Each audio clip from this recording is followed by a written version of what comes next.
நம்மளை தவிர இந்த ஊர்ல யார செஞ்சிட போறாங்க அப்படின்னு சொல்லிட்டு ராஜா சொல்றாரு. அப்போ மொர்தக்காய்க்கு அதே மாதிரி ட்ரெஸ் கிரீட் எல்லாம் போட்டு அவனை கூட்டிட்டு குதிரையில அப்படி கூட்டிட்டு போய் நீதான் முன்னாடி என்ன செய்யணும், தெருவெல்லாம் நடந்து சொல்லிட்டு வரணும். எல்லா மரியாதையும் ராஜாவை கனப்படுத்துறவங்களுக்கு இந்த மாதிரி மரியாதை செய்யப்படும் அப்படின்னு சொல்லிக்கிட்டே நடக்கணும் சொல்றது. ஆமானுக்கு நெஞ்சு வழியே வந்துருச்சு. ஏன் அவனை தான் கொல்லணும்னு சொல்லிட்டு பெர்மிஷன் கேட்கறதுக்கா வந்திருக்கான். வந்த இடத்துல பார்த்தா தலைகீழா இருக்கு. அவனுக்கு வந்துட்டு மொர்தக்காய்க்கு வந்து மிகப்பெரிய மரியாதை செலுத்தணும்னு சொல்லிட்டு ராஜா முடிவு பண்ணிருக்கான்னு சொல்லிட்டு.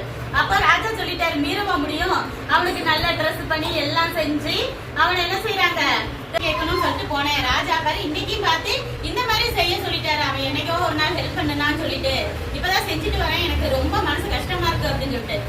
அப்போ அவங்க மனைவி எல்லாரும் என்ன சொல்றாங்கன்னா, மொர்தெக்காய் வந்து யூத குலமா இருந்தா அவன் வந்து யூத வம்சம் தானே, இஸ்ரவேல்ல யூத வம்சம், அவன் யூத வம்சமா இருந்தா